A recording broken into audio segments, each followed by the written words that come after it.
Welcome to Up to the Minute. I'm Todd Duplantis. It is Wednesday, September the 9th. Glad to have you with us. We've got your HCC news and information for the next half hour. While we're working remotely, we want to keep you connected with everything you need to know, and that's what we're here to deliver. We've got Brittany Pacheco, my co-host, joining me across town. Good morning, Brittany.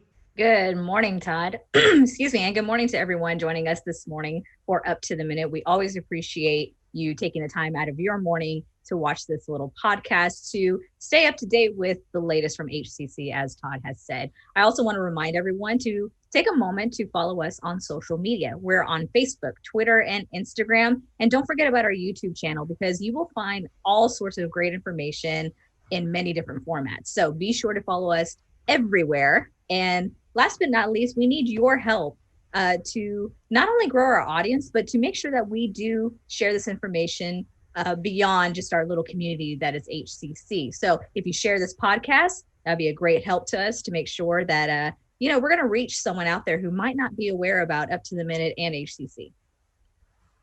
That's right, Brittany. We're going to be back with you in a little while. We've got one of your favorite guests join us this morning, HCC Police Chief Greg Cunningham. It's Wednesday, and the Chief's here for his Wednesday segment. Good morning, Chief. Good morning, Todd. How are you today? We all set for a terrific Wednesday morning?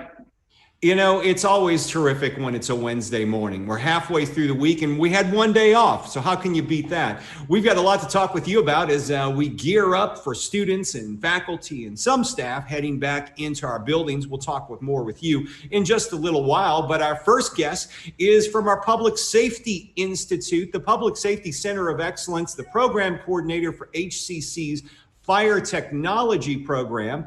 Vedron Bordeaux is joining us this morning. Good morning, Vedron.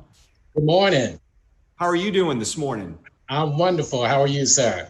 We're doing good. I want to talk about your program because it seems like public servants are needed now more than ever. You know, the city of Houston is growing exponentially. A lot of people are moving here, and that means we need a lot of folks out there as fire technology personnel, better known as firefighters. And your department trains the next generation of firefighters. That is correct. So tell us a bit about the program, what we offer. Do you find a number of your students are coming in for a certificate so they can increase their earnings, maybe move up in the ranks, or do you find you have a lot more new students who are looking to get a degree out of the program? Okay. First, I want to say good morning to everyone, and thank you for having me on the show. To tell you about our program, basically the HCC Fire Technology Program, we offer state-of-the-art facility. We're located right here in Houston metropolitan region area. And one of the things that we do with our program is we advertise to the local fire departments, to the local areas out there to let them know that we have a training facility right here at HCC Community College, Northeast Campus, and we recruit as many as possible students and other firefighters who need to have a refresher course or something like that to come into our program. Let us train you to be certified and get you into the workforce as soon as possible. And I don't think people realize how complex of a facility you guys have out there. You really have a great facility that gives the firefighters and the students a great chance to deal with realistic conditions. That is correct. Like I said earlier, our state-of-the-art facility, we incorporate a burn building. We have new props that we just purchased to help with our facility and to help with training students for real life situation, real life conditions. And we also offer a drill tower where they have to practice pulling up hoses and going up the stairs in a high-rise situation. And what type of certificates do you offer? And then can you also get a degree through your program? That's a good question. We offer a basic firefighter level 1 certification, and that's roughly about 19 weeks. And then we also offer a degree program, Associates of Applied Science. For those who have completed the program, we offer 28 credits towards the associate's degree once you have completed that basic firefighter certification program. And you mentioned you advertise to a number of local fire departments to send their students to you for training. Are the students who come to you, are they already employed by the fire department, or are these students who are looking to find a job? Some of the majority of the students that come into our program are looking to get into the workforce and looking to be trained and certified through our program. So that's the majority, but we do have students who are already certified firefighters and they have to renew their certification. So we offer that CE program where they can do a refresher course just to make sure that their certification is renewed on a timely basis. And for those who are coming, who are looking to get certification, I imagine you work with a number of fire departments. They're very familiar with the program you offer, and they can send over their current employees, like you said, for refresher courses, correct? That is correct. Our biggest department that we deal with is the Houston Fire Department. Those are the guys and women who we train the most to renew their certification, regardless if it's their instructor or inspector, things like that. Tell me how you guys have been dealing with the COVID onset, because I know we all had to go to online instruction, but your type of instruction is really something you need as a hands-on. How have you been dealing with that? And have your students who are taking certifications and hoping to graduate in the spring, have they been able to complete their courses? That's a good question. I appreciate that question. That the COVID-19 has really thrown a monkey wrench into our program. But we have adapted and overcome. We had to get the schedules lined up, and we had to take a pause where we went from classroom setting to online setting. So that was, and then we had to work with the Texas Commission on Fire Protection to make sure that we are able to do what we needed to do. And with the COVID, we were able to, for the spring semester students, come back, let them do their academics online, complete that online, and then with the skills, get them on campus in August, and we were able to finish up all the students for the spring. You know, we talked to Chief Cunningham about this several times over the last few months, but with the onset of COVID, a lot of emergency personnel, firefighters, EMS, police officers have had to quarantine or have caught, and in some cases, most recently with a Houston firefighter, passed away from COVID. How is that with dealing with a new world we're living in? Because obviously, firefighters are out there in the front line, COVID or no COVID. When there's a fire, your graduates are going to be needed out there to put out the fire and protect lives. That is correct. We are considered as essential employees. And so one of the things that we inform our students is that this training prepares you for what you're about to enter in.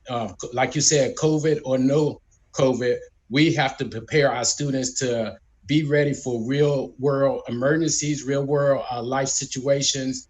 And that's the training that we implement upon them so that they can prepare for these things that come on a daily basis. And tell us about the job possibilities that are out there right now. How many jobs might be available? Is it looking to grow? And what is the earning potential for your graduates? So the earning potential is roughly between from $23 to $25 per hour. We also are looking at the stats when it comes to us about our program in regards to employment as well as graduation. Our latest stats that we have for graduation is roughly our latest stats regarding employment between 93 to 100%. Wow.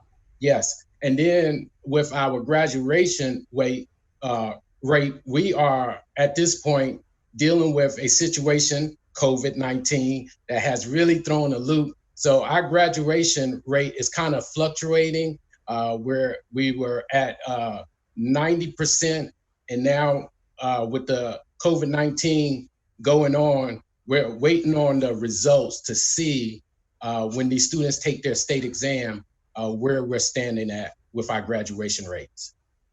So it sounds like your students, though, when they do graduate, they're in high demand with a placement more than 93%. I mean, there are departments, I guess we've got a generation of firefighters, as we do everyone, that may be retiring. So they're looking to backfill these positions with skilled workers. That is correct. Like I said, our biggest employer for our firefighters, our students, is Houston Fire Department. However, there are local departments out there that in the Houston metropolitan region that are seeking firefighters, and those students, if they don't get hired on with Houston Fire Department, they can venture out to some of the local area fire departments for employment. Vedron, one final question for you, and I'm just kind of throwing this out there. If someone is going to go work for a fire department, do they get assistance in their tuition? Is there assistance available for them? How does that work? Good question. So now most of the students, when they graduate and they get hired on with a fire department, usually the fire department, if they want to go for their paramedic program, which we definitely encourage them to do that to increase their markability, but most departments will do a reimbursement program. So if the students go and pass their paramedic program, or if they go for higher level certification in fire, once they pass those different programs, then they'll be reimbursed back by their local fire departments. Vedron Bordeaux, we appreciate you joining us this morning and updating us on the Public Safety Institute and the Fire Technology Program. Good luck going into the fall semester, and we hope to talk to you again soon. Thank you, and thank you for having me on the show. Absolutely. Thanks for being here. Oh, we got a question. It looks like Brittany's going to join us. Hold on, Vedron. We do. Vedron, thank you so much for joining us and talking about your program. We did have a question on social media, if you don't mind answering, about the Women's Firefighters Program. Is that something that's still active, and how do future cadets who are interested in this program sign up? That is a good question. Currently, the Women's Fire Service Program is not active currently. Basically, our program is basically a co-ed program, men and women. They go through the same training for young ladies who would like to come into our program. All they have to do is go to our website and call one of the myself, as well as one of the other instructors. Will be more than happy to give them the information that they need. And we highly encourage women to come into the program, because there is a great need for women in the fire service. All right, Vedron, thanks again for joining us here. We'll see you again soon. Thank you. Have a great day. All right, we're going to move over to Chief Cunningham. And Chief, we've talked about it before, but boy, there certainly is a demand for the essential workers, which include the frontline emergency personnel, even police officers, firefighters, EMS. There seems to be a never-ending demand, especially right now. Yeah, there's no doubt about that, Todd. And I tell you what, their program out there, the drones program, is awesome, right? So as first responder training continues to grow and develop, what they're doing now is they're training fire and police together so that they can respond to major events and they can complement one another. So we have an opportunity now to interact with those guys a whole lot more than we ever have in the past. And their program is really first rate. They are producing some really, really good firefighters. And I say that with experience, right? I actually come from a firefighter family. I'm the black sheep that decided to become a cop. So everybody else in my family are firefighters, and these guys do an awesome job at educating our young folks to do that. And I don't think people realize how incredible a facility we have out there at Caldwell, with the Public Safety Institute. I know you've been out there a few times yourself. I am so blessed that we have that facility, because what ends up happening is when students aren't out there using it to running classes, my people get to use it to train. So for that reason, police officers that work in my organization, right, the state requires that they do 40 hours of training every 2 years. Our people are getting over 40 hours of training every year, just because that facility is there, and access to it and the ability to interact with it is so easy for us. Chief, I want to move on because we've got some big changes on the way as students, faculty, and staff may be moving back into the buildings. We'll get to that soon. But we've had some questions from students about expired student IDs. And you want to address that with some things that students will need to know? Yeah, and thanks so much for asking that, Todd. You know, our students are under a great deal of stress anyway, just to do great in class and all of those kind of things. What we want to do is kind of reduce the stress about this whole ID thing. So generally speaking, HCC IDs all have an expiration date. However, when that date comes up, our students shouldn't worry about that unless they're in a certain class. And we'll talk about them in a second if you don't mind. But generally speaking, we recognize, just like the state of Texas has for automotive registrations and several other things, that COVID has really made it inconvenient. So if you are a student and you are registered and you're attending class and your ID is beyond its expiration date, please don't worry about that. As soon as we get you back on campus, all of those badging facilities will be open to help you out. Now, the one exception are a couple of classifications of students.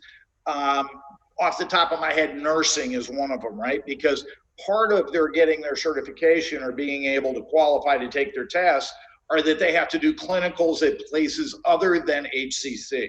So they may be going to the medical center, or they may be going to one of the local hospitals. Now, those folks really do need a current ID, because you're outside of the HCC world, those folks are requesting them. So the way those students, and it's not just nurses, there may be some others, but the way a student should address that issue, if you have an expired ID, but you need one for your practicals, reach out to your program director.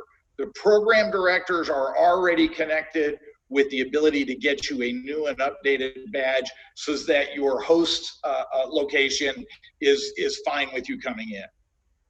And it's also good to hear that those students are getting back to do their clinicals, because I know there was some time where that was suspended because of COVID. So it's good to hear at least they can get back out and finish up their course certifications.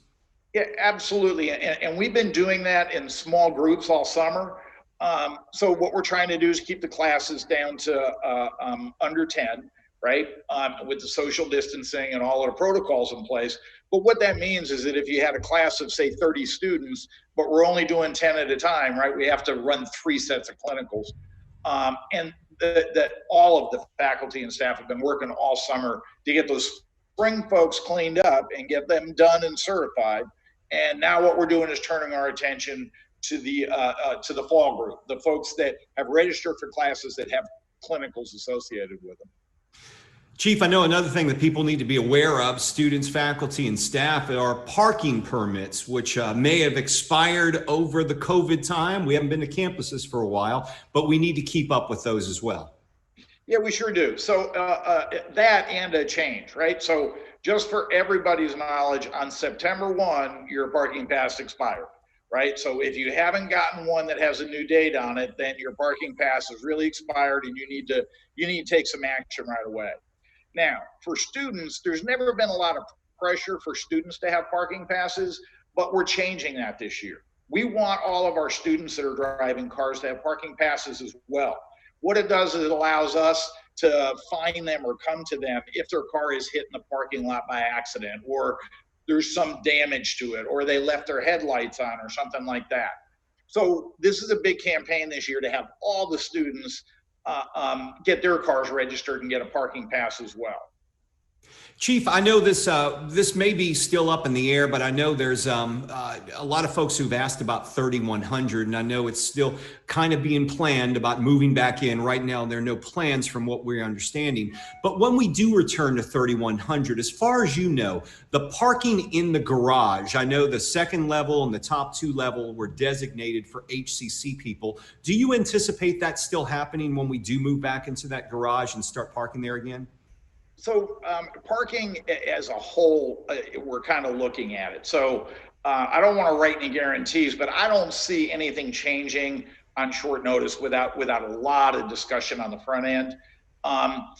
Faculty, or I'm sorry, the administrative folks that work at 3100, they're all going to need a place to park just like everybody else, right? We are going to encourage you guys now. If you work at 3100 and park at 3200, you really need to get 2 parking passes. One is provided by facilities that makes the gates work there, and then the other one is your standard HCC parking pass that not only helps you in the 3200 garage, but now allows you to park all over the campuses. But right now, we anticipate the parking situation being about the same. I know 3100 is changing some tenants and things like that, and each one of those contract agreements may adjust things a little bit. But our facilities group is really, really good about communicating that stuff on the front end and making sure everybody is all settled in where they need to be. And we've got a big date approaching towards the end of this month, Chief, because it's the date that some staff and faculty will be returning to the campuses, and that date is September the 28th. Right. So what's ending up happening now is we're finding that, well, working remotely has been very, very successful for a lot of us. There are just things, either mandated reports and just, you know, papers that need to be filed and put away. So we're finding people are going to need to come back to the office. So what we've done is we've set up a program where an entire office doesn't come back, but sections of offices come back, like sub-departments or subgroups. Again, that helps facilitate the social distancing that we need to do. And it also allows facilities to do cleaning in between cycles. But what it really does is it puts now people in the office and faces that you can talk to. If you're a student struggling with registering or struggling with financial aid, those kind of things, you're going to have a human being that you can get to and you can talk to now, which will really make a big difference for a lot of our students in getting through the processes of registering and making sure you have the right coursework so you graduate. You know, Chief, we talked about this, I believe, back in March and April when things did open up. You couldn't just open doors and say, everybody go back to life as normal, because the roads would be flooded. The offices would be crazy with people getting back. So I guess what we're seeing now, especially through the state of Texas, we had a staggered opening. So at HCC, we're going to see a staggered opening as well. And it sounds like you're going to be contacted about how you will return if you're going to be returning soon. Yeah, right. So supervisors are really going to talk through that whole process. And what they'll do is they'll bring back those essential people where work has been piling up and needs to be managed first, I'm sure. But as we move forward, the issue here is we want our students to have 100% access to the services that we owe them, right? And that they need in order to be successful. So there's really twofold, right? We're trying to make sure that we keep student focused and our students get what they want, and then also that we're taking care of the administrative side of the house and that we're getting our business done behind scenes so that we're ready to go in spring, right? And Chief, as students do return limited into the campuses for the flex learning and the other modality, the lab-based courses, I would imagine students, faculty, and staff are going to have masks and may have some screening as they enter the buildings, and they're going to be designated areas where you're going to have to social distance and go certain ways. Yeah, so understand, again, we can't throw all the doors open and let everybody come however they choose. So you're spot on, Todd. What's going to end up happening is there'll be checkpoints, right? There's a piece of software that will ask you how you feeling, do you have any symptoms, those kind of things, and you can do that part online.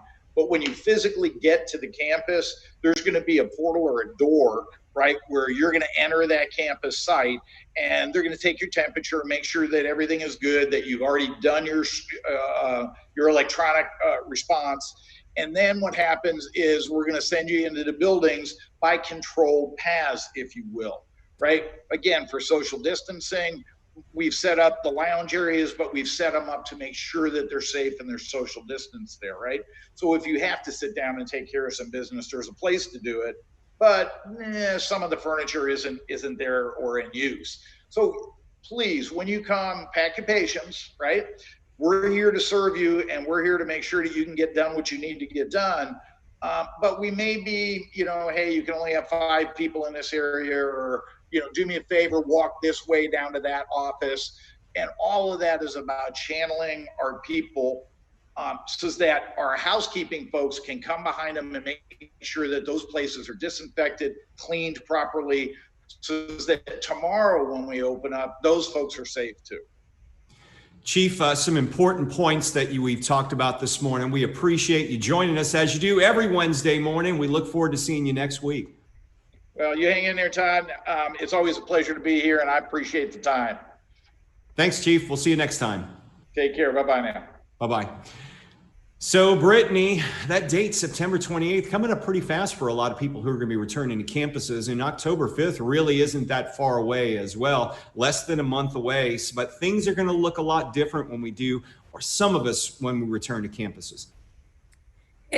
Excuse me, I'm losing my voice. It definitely will be, Todd. And Chief said it well, and we all echo the same sentiment of packing patience. Everyone is eager to get back to some sort of normalcy, but we need to do so safely. And I'm glad that we have these procedures in place for everyone, faculty, staff, student, administrators, to make sure that everyone is protected, not just for our own self, but for each other, obviously. Absolutely. We're going to move on to our news and announcements. Rec Sports has fun, fit, and free. That's right, free events for you. Faculty, staff, and students can participate in boot camp, Zumba, and twerk fitness, better known as #twerkouts. There you go. And they've also got a Madden 20 Gamer League and an NBA Bracket Challenge. All that and more, you can email sports@hccs.edu to get more information. And Brittany, they've also got a class where you can take online and learn how to become, not a coach, but an officiating crew member, a referee. Referee, umpire, officiator, whatever the word is. We do have something that we're offering. Now, this is happening starting tomorrow, actually, Todd. So nope, not tomorrow. Just kidding. Today's the 9th, right? So it's starting today, but it's going to be Mondays and Wednesdays all the way from today, September 9th through November 12th. And that is also offered at evening times, because obviously a lot of us work or going to school, what have you, 5:30 to 7. So this is great if you're wanting to be a ref for football, basketball, baseball. It's $79. Now, that sounds pretty, doable to me. And this is open to the community, which is an amazing opportunity for our community members. If you're interested, be sure to email joseph.harris@hccs.edu for more information. Brittany, it's not too late to register for the second start of the fall semester. In fact, registration goes all the way through September 21st. That's the day classes start. We've got financial aid available for our students. We've got payment plans available. And you can register and get the classes you like. 4 different options for learning. Make sure you register today for Second Start, hccs.edu/now for all your registration needs. Of course, we covered some of the other dates earlier that are important to people, Brittany, but September 28th is the day that our faculty and staff, some of them, will return to prepare for on-class instruction. And what's the next date they need to remember? The next date that everyone needs to remember, specifically our students who are enrolled in Flex Campus and lab-based courses, is October 5th, where in-person instruction will resume. And so everyone else who's enrolled in just our online anytime or online on a schedule, you will continue to proceed with your courses as normal. But again, October 5th for our Flex Campus and lab-based students, you will return at a very limited capacity for your in-person instruction. And yes, we are going to be pushing very hard for our Second Start, which, as Todd has already mentioned, begins on September 21st. Students do have until that date to enroll for Second Start classes. And once again, if you're interested, be sure to head over to hccs.edu/now to register today. If you've got questions about Second Start, tutoring, financial aid, anything you need answered, students, we've got help available for you virtually. Visit the HCC virtual student lobby. You can visit them at hccs.edu/virtual lobby. They've got extended hours. They will get back to you. Now's the time to ask them a question, because we want you to not miss the September 21st deadline. That's when you can register. Those classes are available. And you know, Brittany, either it's a foundation, financial aid, there's funding available to go to school. So there really shouldn't be an excuse. There really isn't, Todd, but I know because of COVID and the impact it's had on many families, of course, for people who are wanting to start their education here at HCC or to return, it's going to be difficult. But yes, we do have options available, and we have great resources available to our students who are in need of Wi-Fi and laptops and et cetera. I mean, we've worked really hard to make sure that our students are successful despite any difficulties, challenges that they are in need of assistance with. So we're here for you, obviously. And yes, virtual lobby is a great way for students to talk to someone, an expert, while we here on social media try to answer your questions as best as possible. You know, we're not the subject matter experts, so we're going to direct you to the virtual lobby to make sure you get the help that you need. Absolutely. So we're going to wrap up the show for today, Brittany. We've run out of time. Been a great show. We appreciate all of you joining us. We've got some special guests tomorrow. Tune in tomorrow. You'll get to see who they are. I think we're visiting with the Lone Star Flight Museum tomorrow.